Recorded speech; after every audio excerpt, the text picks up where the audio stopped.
Hello once again and welcome back to MANIME, the anime podcast, and this week's episode of the podcast I will be talking about Tokyo Ghoul. So if you are new to the podcast, remember to follow, subscribe, and share depending on what platforms you're listening on. It really does help me out a lot, so I thank you very, very much. So little news, new Gojo from Jujutsu Kaisen glasses are out now. So Premium Bandai is releasing Jujutsu Kaisen inspired glasses that are heavily inspired by the two Jujutsu Kaisen characters, Gojo Satoru and Nanami Kento. And I've taken a look at these and they look really cool. They do come at a pretty hefty price of 14,850 yen or approximately 135 US dollars, which is pretty fair considering they are actual working glasses which are inspired by Jujutsu Kaisen and fully licensed by Viz for that, I'm assuming. I'm assuming you could also probably get a prescription for them as well. Don't take my word on it. I'm assuming you could, but I don't really know enough about it. I think it'd be pretty cool though. New Crunchyroll beta mode's out now. This is a pretty small thing that's happened this week in the anime and manga industry. It's pretty much just Crunchyroll, but with dark mode on. I mean, just looking at the website right now, really does not look like anything else has changed. Just a couple new, differences. Nothing's really changed. It's just, it's Crunchyroll dark mode. It's what it is. So now into Tokyo Ghoul. So Tokyo Ghoul is an anime that many of you probably have heard of before, whether it be the trend there had the profile picture of Ken Kaneki getting killed, or just in the manga and anime community in general. It also was used a lot back when AMVs, or anime music videos, were a huge boom during around the 2010s. Tokyo Ghoul is one of the more edgy mangas out there in the shonen world, and has heavily impacted the manga community since its release in 2011 in the weekly Young Jump, which is actually produced by Shueisha, which is also the maker of Shonen Jump. Tokyo Ghoul is a masterpiece in the manga community, but not so much in the anime community. Tokyo Ghoul's first season of the anime aired in 2014, and everyone loved it from the opening to the animation. It seemed very accepted in the anime community, until the second season. The second season of Tokyo Ghoul, or Tokyo Ghoul Ray if you want to be more specific, was released in 2018, a few years after the first season had aired, and the second season, to say the least, was horrible. It was memed, shit on by the entire anime community, and still is to this day. Obviously, not everyone's gonna like something, if something's put out, even if you think it's really good, there's always gonna be one person that's not gonna like it. But it's incredible, actually, how unaccepted it was throughout the entire community. I myself watched the second season, and honestly, it's not horrible. To make more sense of this, I have not read the manga at all. Not one chapter. So that's mainly why I did not find a problem with the second season. The main reason why people didn't like the second season is because it skips a lot of parts from the manga that people liked most about Rei. Also, it reminds me a little bit of the problem with the second season of The Promised Neverland that people had, because they skipped a bunch of good arcs in the series, and it just pissed a lot of people off. Anywho, Tokyo Ghoul gets slandered a lot for its second season, which just sucks. I feel like it's one of those situations where, let's say Dying in the Franxx, for example, you know, people say it's a bad show now just because ReZero is a boring waifu, when in reality, or at least in my opinion, Dying in the Franxx is an amazing show, despite the ending being weird as fuck. There are a lot of amazing points, and I think really up until, I don't know, the last episode, I think everything was pretty spot on and amazing, but now it's just gotten slandered a lot. Honestly, this is my tip if you're just getting into anime and manga community, really any community like it. I'm gonna be talking about the anime community in general. Watch a good amount of shows before diving into the community. And what I mean by that is before getting on anime Anna Twitter. I don't know if that's a thing. The anime community on Twitter. Anime community on YouTube. Any social medias, because it really helps get your own unique taste instead of just liking what's popular, because that's not very fun. Which is the opposite of what you want to do when you want to take what you've learned away from this community, and it doesn't make the community seem very fun because, I feel like, definitely, especially in the anime mod community, if you don't have amazing tastes, you will get fucked, slandered so much, and, I've seen it happen a lot. It's a sad thing, but, that's what I did at least. I didn't really even use any social medias, at all, until, I want to say, August of 2020. So, it definitely helped me get, you don't have to wait that long, but I think you should definitely wait a good amount of time before you, get into the community itself, because I feel like definitely, when I look at other people getting, to the anime and manga community, it looks like a lot of people They're like, okay, I'm gonna start watching Jujutsu Kaisen and then also get into the fandom. I'm like, you can do that, but like, as I say, you don't get your own unique taste. If you don't want your own unique taste, that's obviously fine. So it really is your choice, but that's just my opinion on it. Now and again, what the Tokyo Ghoul is about. Also, I did say this with the Rohan Kishibe episode, but I'll say it again. This anime is disturbing. Definitely way, way more than Rohan Kishibe is. So, in general, if you do plan on reading the manga or watching the anime, keep in mind there are a lot of really disturbing long scenes. So, if you're sensitive to gore in any way, I suggest you do not, read/watch this. In the recap I'll be doing right now, I'll keep, those parts out. And there's a hint of it in, but there's really not a lot. So Tokyo Ghoul is about a boy in college named Ken Kaneki who's friends with Hide, and they have been best friends since they were young. One day, Ken sees this cute girl named Rize, and he's having a good old time with her. He's walking her home. Seems like things are getting, really nice and everything until she turns into a fucking ghoul and attacks him because, of course, that has to happen. I feel like definitely a lot with other anime fans, as well. Just definitely when things like these happen, you can not relate a lot to the anime character. I mean, that can happen, but most of the time, a lot of, shonen animes are fucking, really widespread out. Take Tokyo Ghoul for example, but I definitely think you feel for them. If they're fighting a battle, you're like, oh god, I don't want them to lose, and you get really invested into the show. I feel like that's at least what happens with me. I don't know if that's what happens to everyone else, but that's just me. I get really pissed when that happens. I'm like, come on, god damn it. She bites him, as she's about to finish him off in the construction site. A beam falls from ahead and kills Rize. Ken wakes up in a hospital feeling pretty normal. But he won't eat anything, which is really weird because everything tastes disgusting, and he keeps on getting impulses to eat people. So off of this, I've known some of Tokyo Ghoul, but I was like, is this like a zombie anime? Like, what the fuck is going on? Later, he finds out he's a ghoul, and that he ends up meeting Toka, a girl who secretly is a ghoul, and after some fighting, an old man named Yoshimura comes out of the darkness and takes Ken to work at his cafe, which Toka also works at. Also a bunch of weaker ghouls are there as well because the ghouls, it's not like they're all working together to beat humanity because in the Tokyo Ghoul world, ghouls are a huge problem, it's not some secret thing. There, Ken learns the basics on being a half-ghoul because apparently when the ambulance came and saw Rize and Ken on the ground, they did not know that she was a ghoul, and so they did surgery to have Rize's insides replace Ken's insides, or most of them, which made Ken a half-ghoul, and that's the main plot of the first season. There is more stuff at the end, but, I don't want to get into too much of it because I feel like that kind of goes under Ray. Like, the very last, I want to say 2 or 1 episodes, definitely goes more into, Ray. I did watch, 6 episodes of Ray, but I dropped it due to being, really boring, and the fact that I had to record today as well. I feel like, I'm not trying to slander Ray at all or in any way. I'm just saying in general, Ray is not a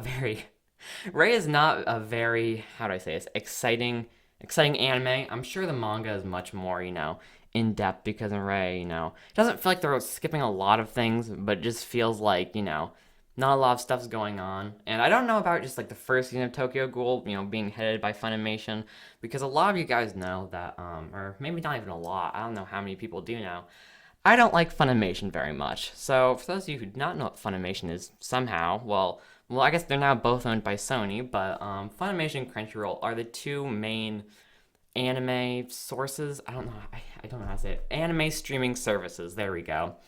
And, Funimation is mainly known for having, the biggest, anime streaming thing with dubs, and, Crunchyroll is mainly with subs. And it's not like, the reason I don't like Funimation is not because it's a dub thing. I think everyone always goes back and forth. I've been watching, a lot more dubs, especially since, I started using Netflix a lot more as well. But before that, I was mainly using a lot of subs. But, I go back and forth. But because, especially even just, on, anime social medias, you're going to get a lot of shit for, watching dubs. If you watch dubs, find a dub community. Do not find, don't go into, I don't know, a Crunchyroll forum page and be like, wow, I love this, dubbed anime. No one's going to like you there. It's just how it works. It's sad. It's how it works. But I think, I feel like, because there's no way you can, fuck a second season up too much. But it happened with, whatchamacallit, The Promised Neverland. our second season's just cursed with things? Because I feel like that must be what's happening right now. Because at least, when I go to look at, other animes, or mainly, yeah, just animes, their second seasons. Usually with mangas, they do a pretty well, pretty good job of, sticking, with the plot and expanding it as much as it's needed to be expanded. Mainly because it's fully headed, obviously by the mangaka or the creator. But definitely with animes, there's definitely a lot more steps, a lot more people are looking through it, and, it can end up turning to shit that way. It's a sad thing, but it can end up turning to shit that way, which is mainly, I guess, what's happened with, a lot of second seasons. Definitely, I mean, this kind of happened with, God of High School, but I guess, to be fair, with God of High School, it was towards the end of the first season. There really isn't a second season, but the end of the first season just felt like, the beginning of the second season. But I think that's why a lot of second seasons in general are, really, really shitty. Off the top of my head, the only that I can think of that, has done good in getting a lot of, seasons, and being a good dub in general is Gretsuko, or Angry Retsuko. I think that's the English version. But definitely, a lot of, obviously, people, if a dub sucks, everyone's gonna blame it on the voice actors, which is a huge problem because it's not the voice actor's fault. Most of the time it can be, but most of the time it's usually the voice over directors, which pretty much, put in voices where they should be. And, and just when I'm talking about the subject as well, we're not like, I'm going to be ignoring, all the 80s ones, because I think I talked about this in my Devilman episode.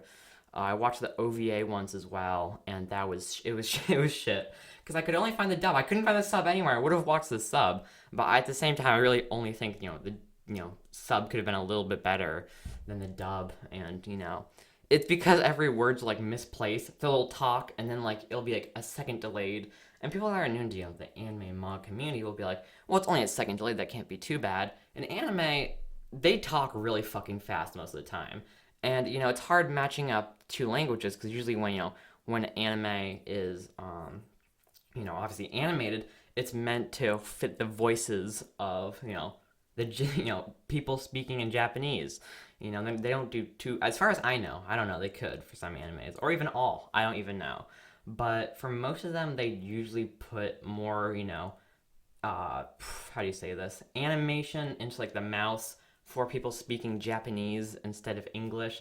So I feel like definitely, dub just get a lot of shit because they're like, this, the subs sound way better. No shit, they're gonna, they have a huge fucking advantage.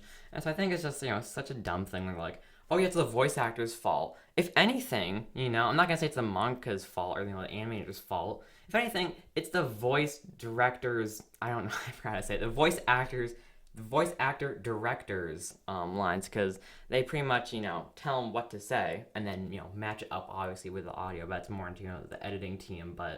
And so it can turn to shit a lot. Actually, recently I watched this good YouTube video, and he said the problem with Funimation, and, I thought it was really interesting because, Funimation apparently was really good in its early stages.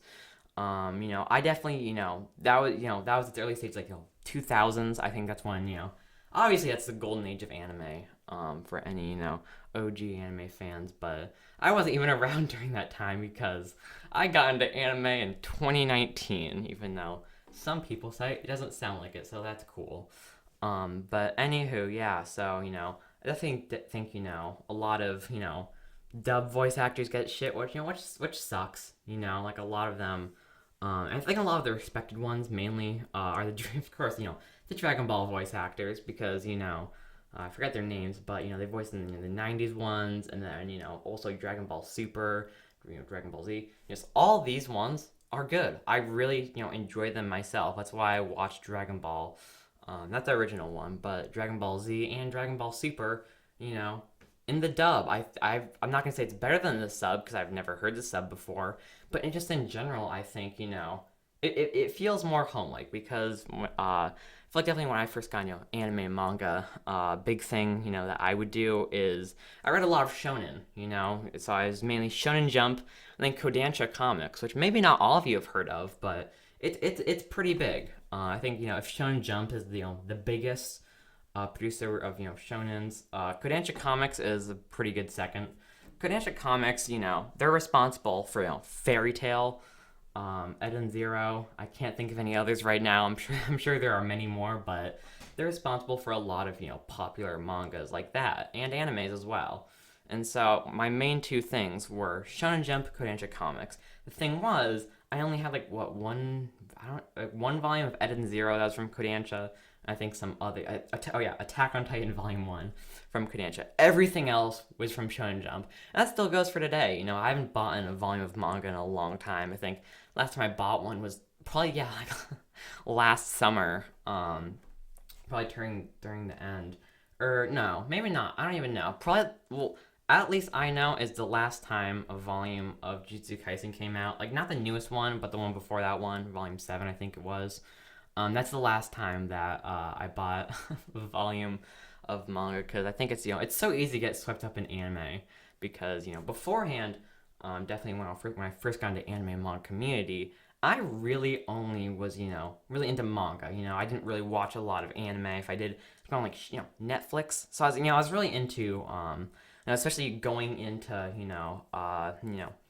all the social medias for the anime community and the manga community.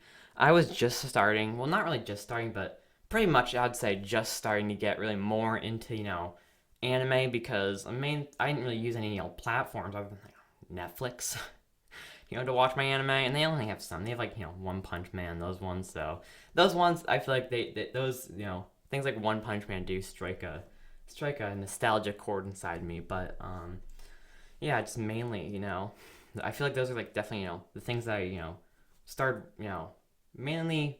I like saying grew up with, which is funny, but it's funny because I really didn't.